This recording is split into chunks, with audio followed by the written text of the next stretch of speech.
Welcome to Chill Under Pressure. I'm Rodney. I'm Les. And I'm Adam. And today we have Kate from Hudson with us. Hi, Kate. Hey, everyone. How you doing? Good. Doing well. And you? Doing fantastic. We are in the heat of the summer here in New York, New Jersey. I think right now outside it's about 106 degrees, so I'm glad to be on Chill Under Pressure right now. Because that epitomizes it right there. That's about what it is in Phoenix right now. I don't even know New York got that hot. Oh, those are fighting words coming from Arizona. You have the humidity too, at least the dry heat here. At least that's what they tell me. Yeah. That's what they say, but it is awfully humid. But one of the first things I ever say to new employees who join Hudson is we never complain about the heat here. It's good for business. So That's right. That's right. Yeah, hot summer's a good summer. That's right. Exactly right. Every summer. Well, it's great to have you on. Thank you for joining us. We've been looking forward to having this conversation with you. Yeah, So- me too. I mean, a couple of like-minded organizations committed to Reclaim. So interesting to see where we headed to on the conversation. Right. That's right. It's actually cool.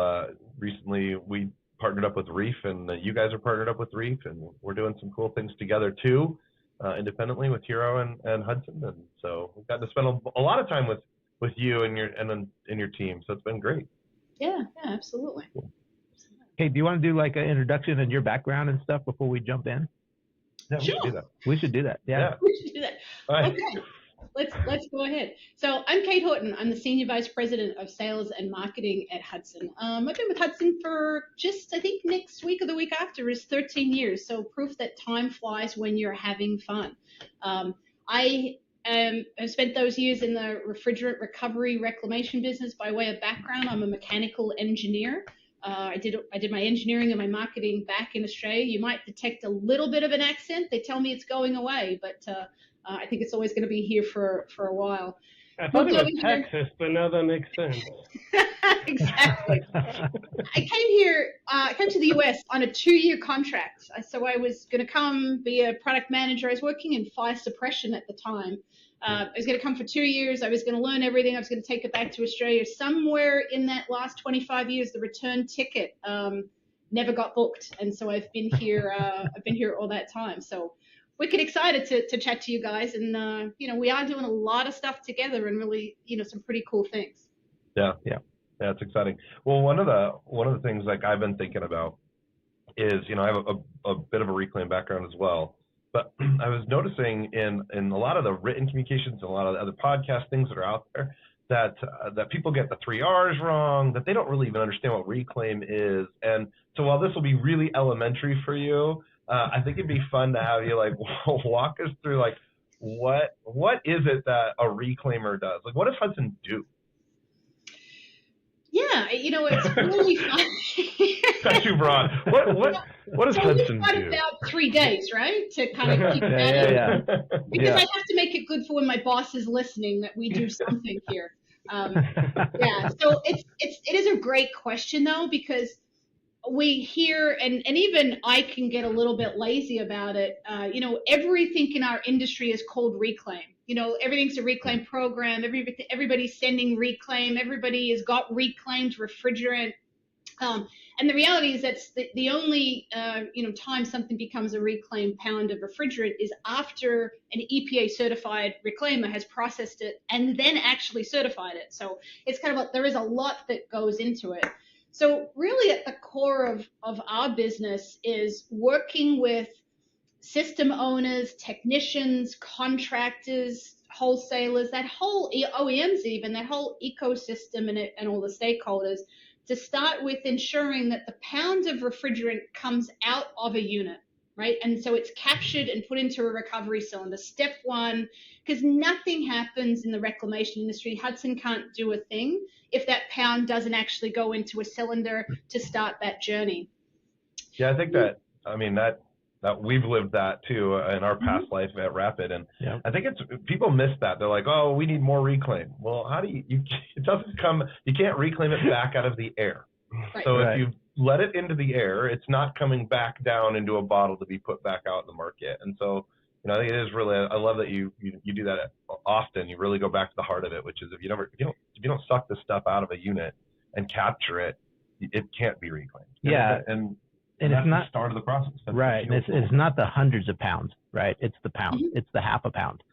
And Every it starts ounce there. counts. Every ounce counts. Every And ounce you had I think I commented on your LinkedIn when you were with Clifton, talking about the recovery and how every technician holds the fate of future service gas in their hands on every system they go to. And someone in your family or your friend or someone you don't know who's got, small kids or whatever, they're just in a position where they need that service gas and they can't get it because it never got recovered out of the small system. Yeah. And I thought that was a very powerful way for you to present that on that podcast you did with Clifton. Yeah, it really is, when you put it into human terms, right? And you think about the number of systems out in the field, right? Just in the US and in service, the aging nature of the systems that are out there, it really is that basic, that there are people who will need that refrigerant. There are people who need R22. I happen to be one of them. I got a 33-year-old R22 system at home. So if you're watching this, it's time to target Kate for an I live at an undisclosed location, and the unit is hidden behind the bushes, so no one can find it. So it's not even getting good convincing. It's not going to get airflow anymore. It's been hidden by the 22 and the copper's worth something at this point, right? That's right. But the only way anybody with an R22 system, you can't make it, you can't produce it, you can't import it. The only way someone like me or someone like the probably, 20 million systems of 22 that are still out there can be serviced is by the technician each and every time making a conscious choice. And I think that's really empowering for a technician as well to think about their role and how much positive influence they can have on the whole chain, really, at the end of the day. And I think it becomes so, it's one thing that often doesn't get thought about or doesn't get the recognition. Mm-hmm. That technicians really, they have a hard job, out in the fields in the heat of the summer, climbing through the attic, going into the basement, in the crawl spaces. That's a tough job. And we don't recognize that, and we don't thank them for every pound, but it is every single pound, every single ounce. It's important, and it's going to become even more important.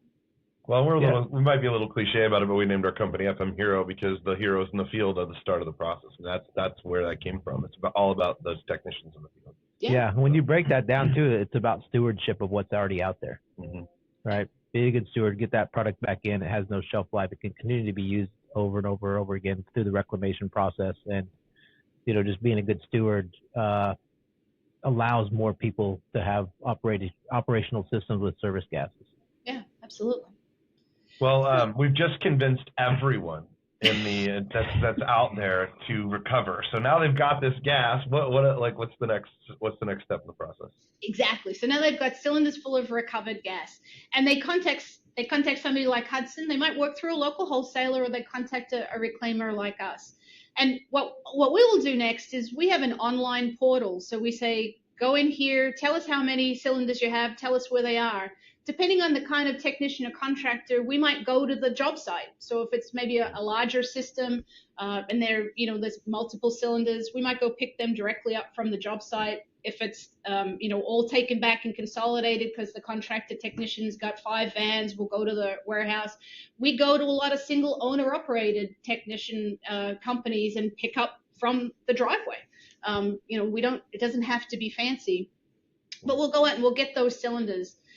We take them back to our plants. We have 3 locations around the country: California, Illinois, and Georgia. So we'll route those cylinders to wherever the closest location is.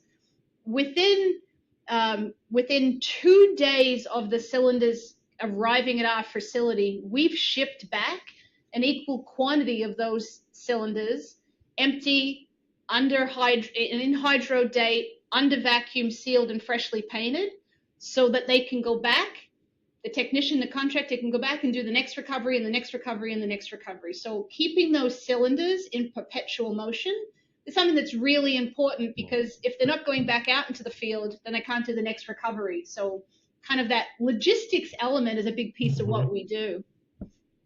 Yeah, it's hard to do on a onesie, twosie cylinder moment, right? I mean, you're talking about a 50-pound recovery cylinder or two 30-pounders or whatever the number is, but it can be big quantities, right? You could show up and there could be, 10 half tons or some large volume.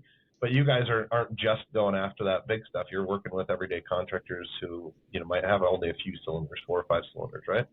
Believe it or not, we will pick up one single 30-pound cylinder, and we won't charge. Wow. We won't charge freight. We won't charge anything. Wow. So we'll pick up one single cylinder and we'll ship back one single cylinder, and that's at no cost. And we're hoping to pay the technician, the contractor, for the gas that's in that cylinder.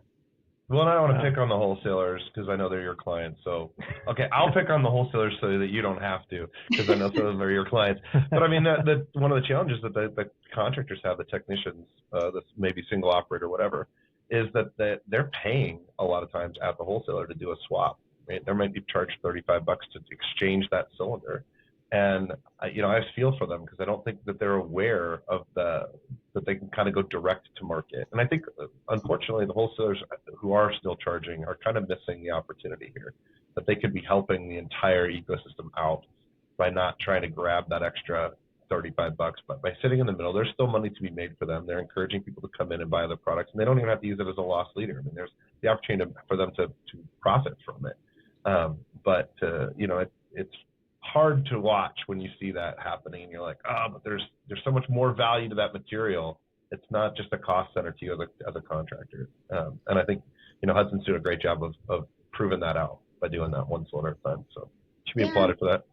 Thanks. And we want to make it as easy as possible. As you say, we work with a lot of wholesalers, and the really successful wholesalers are the ones who share in the profitability, right? And so, we encourage every wholesaler to really think about their place in this chain, because again, getting access to reclaimed refrigerant as virgin production, as virgin importation decreases, your proportion of how much you're bringing in is proportionally kind of what you'll be able to access later on. So if you're charging and someone's going somewhere else, that has an impact on your business in the medium term as well. So. Mm-hmm.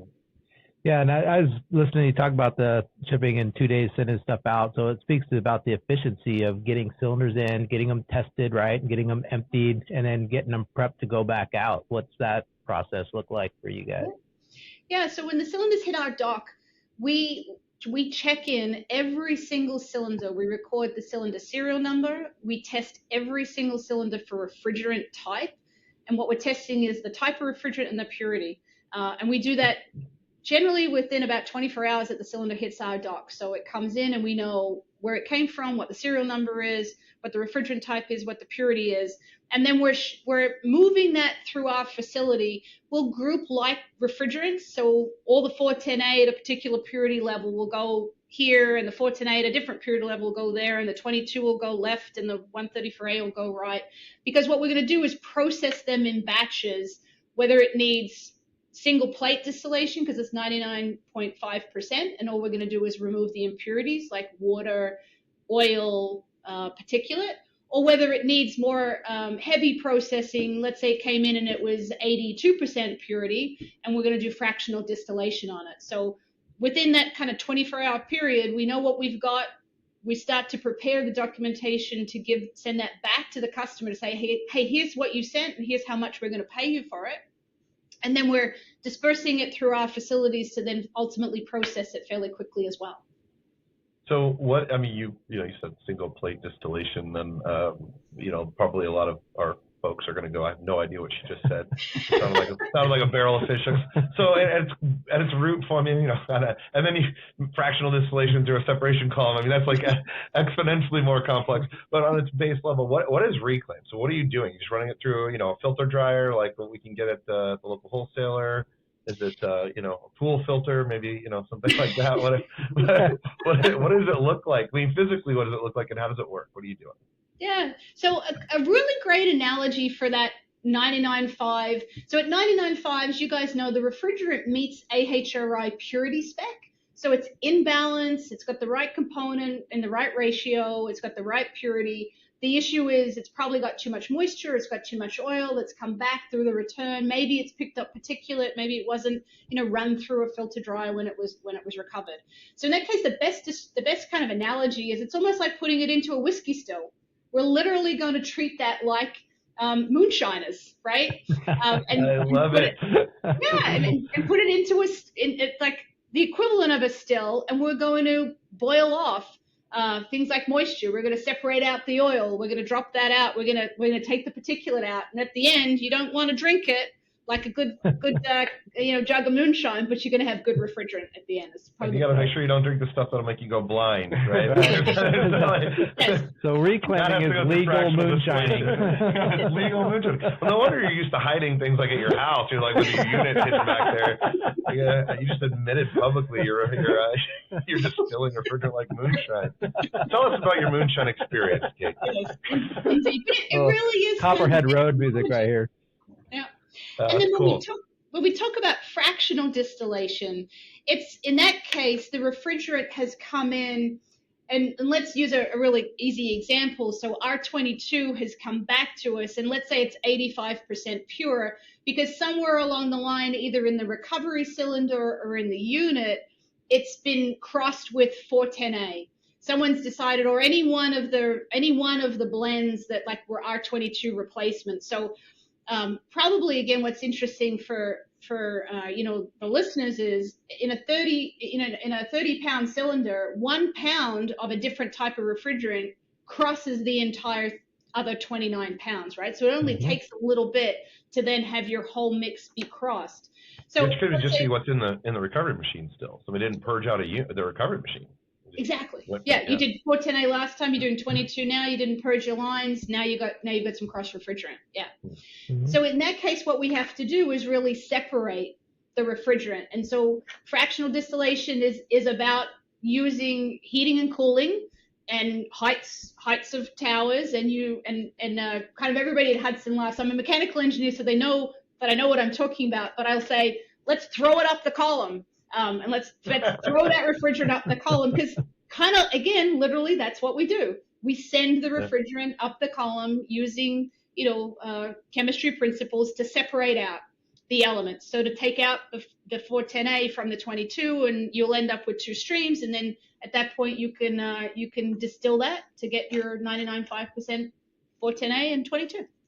So, just to be clear, I don't know how to ask this question, but just to highlight one of the things you're talking about is everything gets, when you say 85%, you're talking about 15% of some other kind of refrigerant, like in your example, 410A, and 85% R22. Before you even talk about like those, or before that fractional distillation process happens, where you're doing all this magic chemistry and throw it up the column or tower, you have to do the distillery, the moonshine distillery first, right? You got to get the oil, the moisture, the particular. So you clean it all, even if it's not like good, can't be reused yet, and then you say, now do I go further with this? Does this need additional processing, right? That's exactly it. That's exactly right. Yeah, we clean everything.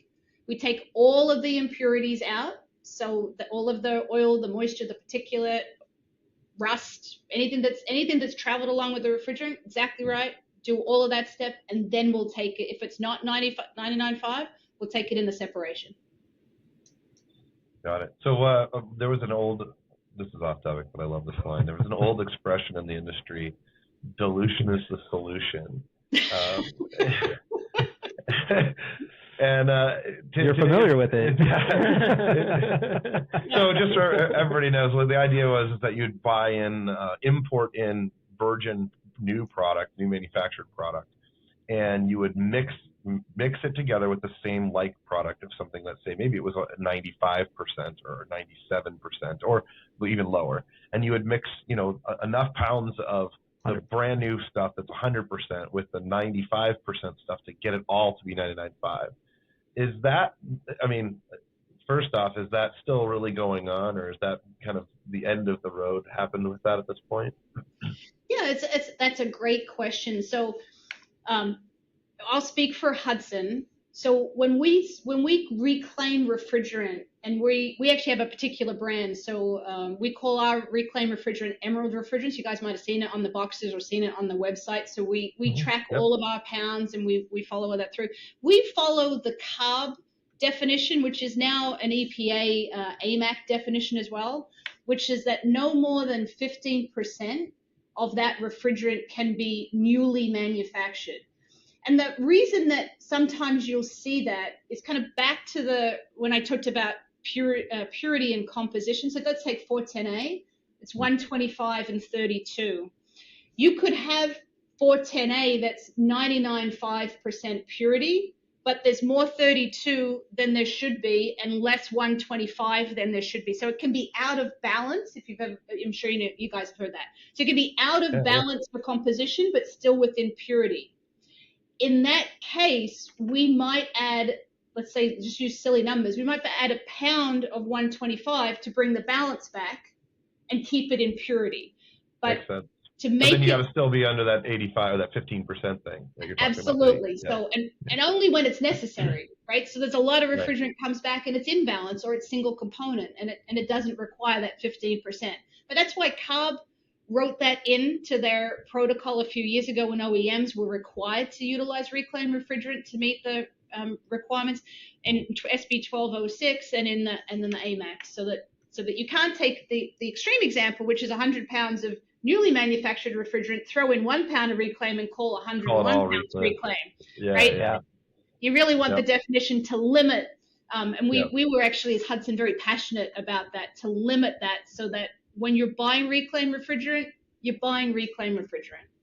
Yeah, I think it was a really cool thing, honestly, that they did that, right? They're saying, hey, we want the service gas to be this gas. And that's a kind of a bold step. And then to be wise enough, obviously with some industry insight from folks like yourself, but to be wise enough to say, we have to protect the integrity of what is a pound of reclaimed refrigerant and give it a really clear definition. With that, though, that you said they wrote that rule on the 15%. That does affect the availability of service gases when you eliminate people's ability to bring in, and just solution is a solution, right? I mean, it's going to affect the supply of service gas, therefore highlighting the more importance of recovering every pound. Yeah, absolutely. Is that correct? Yeah. Yeah, no, absolutely. And we've talked about it before. Now states and certain applications are phasing in and or needing reclaimed refrigerant. In the state of California, anything over 2200 GWP has to be reclaimed. You can't sell it, you can't use it, you can't possess it.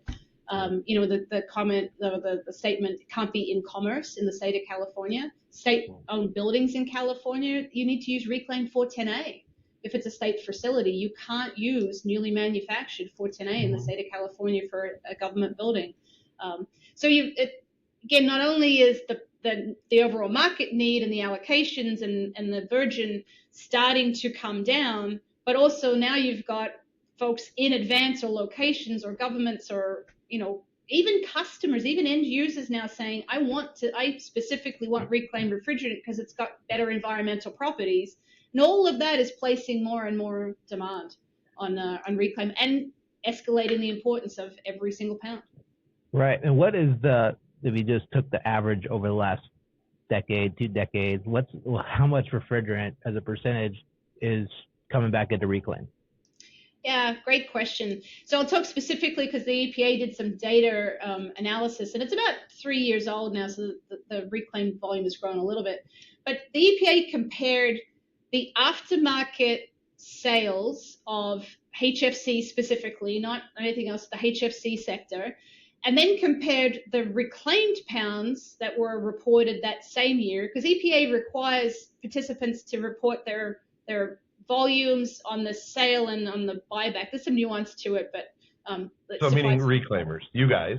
Reclaimers, yeah. but any allowance holder has to also do some reporting about their inventory levels and sales levels and things like that. So they took the outbound sales into the aftermarket, and then they looked at the recovered and reclaimed pounds coming back in. And at the time, it was 1.6% of the sales volume was being reclaimed in that year. So it's a few years ago. So we're probably 3-4% at this point. But I'd say there's a long way to go. And if you compare it to the peak of R22 reclamation, there's at least a 4 or 5 times growth that we should be able to get to really quickly on HFCs. If you just do the same math about when R22 is at the peak of its use and peak of recovery and reclamation. So, I mean, if you think about that, though, you're talking about like, let's call it 5%. Let's be super generous with where it is today. I mean, it sounds like it's less than that. But that means 95% of the gas that you need, you won't have. Like, I mean, realistically, if only 5% is being recovered and sent back to reclamation, and you need service gas, and if that trend doesn't change, 95% of the time you're not going to have gas, right? Yeah, it's probably not 95, but it's a big number, right? These systems are supposed to be closed loop, right? So how many systems in a year are going to get service? How many have a service call? But the number is still staggering. Is it that 50% of the systems need 2 pounds a year? Is it, you could do all kinds of math. It's a staggering number. It's a staggering shortfall. Exactly. That's really what it comes down to. We'll not have that. Yeah. And then you're going to go to try to replace your system, and you're not going to be able to. I mean, I'm guessing you might have a good contact on where you could find some R22. But outside of you specifically, if you have an R22 system or in a few years a 410A system, and you need it to be serviced, and really the unit itself, it might not be, maybe it's not 35 years old, maybe your unit's only 7 years old. Should have a lot of useful life left.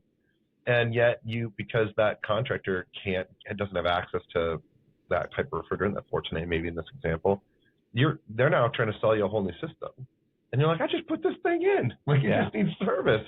Help me out here, man. And that's the thing that scares me a little bit, that we're forcing folks to buy new equipment when that's not necessary. And that's never been the intent anyway. I mean, yes, we want a technological transition, but it's not to take perfectly good equipment and rule it out and bring it out of the market either. Yeah, I mean, that's exactly right. And the role that Reclaim Refrigerant plays is to really be the bridge in that transition. You should be able to buy a 410A. Remember, people are still buying 410A units this year because they can still be installed. Right. And there's a lot of sales happening now. That the industry and the market is rapidly shifting to, there's not a ton of 410A left, but people could still buy a 410A unit this year and have. Yeah. You expect to get 15 years. I mean, I speak kindly to my R22 system every day when I go to work and when I come home.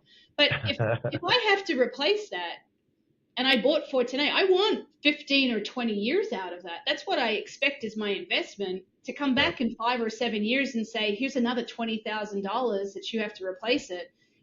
Shame on us as an industry if we get to that point where we're forcing, homeowners and folks to make that choice because we can't help them. Right. And, it's nice to sit in our position and go, well, that's what we have to do. But there's an awful lot of people who the choice then is, I don't have air conditioning. Yeah. Right. Yeah. And because they just flatly can't afford another new unit. Like, there's only so much money to go around. And so I really feel for that. I feel like as an industry, we need to do better. Especially we really just need to do better. Yeah. The solutions are in place. Right. Like, it's not like you just started. It's a very doable thing. Right. The people who are going to complain about the price of refrigerant or the availability of refrigerant are the ones who didn't recover it. Right. Like, and like you said, you want to pay them for it. So, A, they charge to recover it. That's nothing wrong with that. They're going to sell the recovered refrigerant and make money on that. And then they're going to be able to get it. Like, if you want price stability and availability, recover every pound. Yeah. Send it, get paid for it. You're already charged for it. So it's this, but then down the road, they're like, I mean, through all the transitions, we've seen it, right? Oh, I can't believe how much it went. Well, that's because it didn't get put back in the pipeline, because as an industry, we do 5% of recovered gets back into reclamation. Yeah. Which is ridiculous. Which is ridiculous. It's just ridiculous. It is. And then, one of the things that is part of our education we talk about a lot is when you're recovering refrigerant, you're getting paid, you're subsidizing your next purchase. Yeah. Right? So you really are becoming part of your own supply chain, and you're being paid as part of your own supply chain, right? You sell a pound of 410A to Hudson, you buy a pound, 4 weeks from now, well, you kind of got money that went towards that purchase that you had to make. That's right. Yeah, how many and contractors are existed just too. yeah? It's all of it, right? How many of them are just taking their copper and grinding it up into oblivion and not sitting it in and getting paid for it?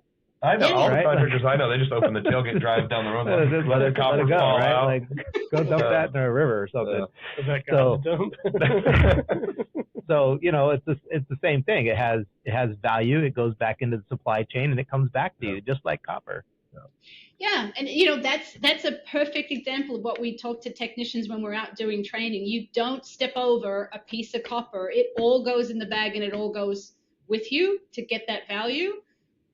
There's probably as much value in the refrigerant that you're recovering from that unit than the copper you're picking up on the ground. So double your income. Yeah. Right.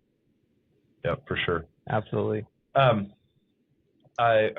looking at our clock, and we're getting towards the end of our session. And Kate, like, we just pummeled you with questions, but is there like a message or something outside of this that you're like, I really want people to know this thing about Kate or about Hudson or about your unit, Fractional distillation. fractional distillation, or your home unit, or I don't know. Blow us away with fractional distillation. This is your moment to shine. Yeah. Well, first of all, to be clear, I wish I was Kate Hudson, because I sometimes I'll get those calls. I'm like, I really wish I was Kate Hudson. From Hudson.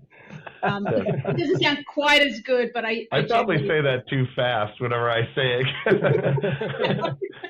It really is. Sometimes I do get those phone calls. Can I speak to Kate Hudson? I think you mean Kate from Hudson. Yes, that's me. We're really passionate here at Hudson. I'm really passionate about what we're trying to do. And so we really want to keep educating. We really want folks to understand that there's so much value and it's so important and it's so easy. It's not the recovery and reclamation that happened even 5 years ago, right? When you absolutely would be charged for shipping and for empty cylinders and for hydro and for mixed gas, and because it was a day that ended in a Y and because somebody said, well, I can, right? But that was, in all honesty, that was the reality. And that a lot of, although there was money being paid, there was a lot of charges.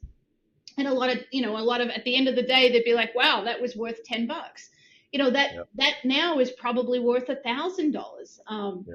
And it's always amazing when we go and speak at conferences and we're chatting that folks still haven't heard that message. And I say it sometimes, there's about 500,000, we think, technicians out in the field. We've probably spoken to 75,000. I'm looking for the rest of the 425 to really hope that they get their share, because why not, right? Why not? They seem to be unaware. We're working hard to shout that message with you. So we'd love that message to get out there. Yeah, and we're really excited about the stuff that we're doing together, really trying to bring, your technology and your capability to make that reporting and regulation and compliance easy, right? Because it's really overlooked. At the same time, too, one thing to do the recovery, the second is to keep the paperwork. And how do you make that as simple and as easy? And we're excited to be sharing that with our customers and doing some of that as well. That, again, it's about the whole ecosystem and finding like-minded partners and like-minded folks who can make fun of you on a webcast, but at the same time, kind of have a common interest in mind. So we're really glad we're working with you guys too. Yeah, we're excited about that partnership, and it comes back to that, right? Because you have the regulatory component to it, but you're missing the profitability side of it. If you start taking control of your refrigerant inventory, whether it's what you're purchasing and putting into systems or what you're recovering and sending back into reclaim, you will be more profitable. Yeah. And that's as simple as that. On our side, we see it on the recovery side. We see it on the gas they purchase and how much of it gets wasted in heels that aren't properly handled, or walks out the back door with somebody who doesn't have the level of accountability that they should, right? And so, contractors paying $60 a pound or whatever, $70 a pound for 454B right now. I mean, I know these things wildly fluctuate on price, but man, I mean, 2 pounds of that is like it's like $130. I mean, that's a ton of money. So I don't take much. Yeah, and that brings up another question. There's some rules changing on disposable cylinders, right? With the heels and having to go into certain places, space at the specific locations that are certified to take them. I know we're up on it. We're not that tight on time, but I want to just go, hey, what are your thoughts on that? And is Hudson positioned to assist with that? Yeah, we get a couple of things. It definitely is overlooked. We'll see disposable cylinders that have a heel, and we sometimes just don't understand why, right? Because you should be able to get most of that refrigerant out, and you pay for it. So that's kind of an important element. But yeah, we take back disposables now. The regulation will allow a technician to certify that they recovered it fully. But again, it's a documentation that they're going to need to have and have that responsibility if they want to go that route. To each and every cylinder, have that documentation that I fully recovered all of that out of that, and chose not to send it to a reclaimer or that kind of stuff. So it's an important element, and we really want probably as you're describing the value of refrigerant and the cost. We would really just say simply, think of your refrigerant as an asset and not a liability, right? It's not really, it's a cost center, but it's not a liability. It's really an asset that's about profitability in all aspects of it. And again, it's just a change of mindset. But if you make that change of mindset, then you handle everything in that chain really differently. Well, and that's that same point really works for what we're talking about with the documentation stream. People think, oh, I have to do this documentation. I have to pay people to sit down and do this paperwork. Well, it's the law, right? But even if you're not going to beat somebody's head over with a stick, ultimately doing a good job of documentation creates the level of accountability on your inventories that turn that into an asset instead of a liability. Yeah. Right? You're buying this stuff. It's so expensive. And if you know where it's going, or you're recovering this stuff that's worth money, and if you know where it's going, you're getting the full value out of that material. And so, you're singing from our songbook. We love it. Love it, love it. Absolutely. All right. Parting shots, anybody? Great to see you, Kate. Yeah. Yeah. Thanks for joining us. Yeah. Very good. Thanks for the invitation. I really appreciate it. It's been a ton of fun. Awesome. All right. Thanks, everybody, for joining us. I'm Adam. I'm Wes. I'm Rodney. And I'm Kate. We'll catch you next time on Chill Under Pressure. Cheers.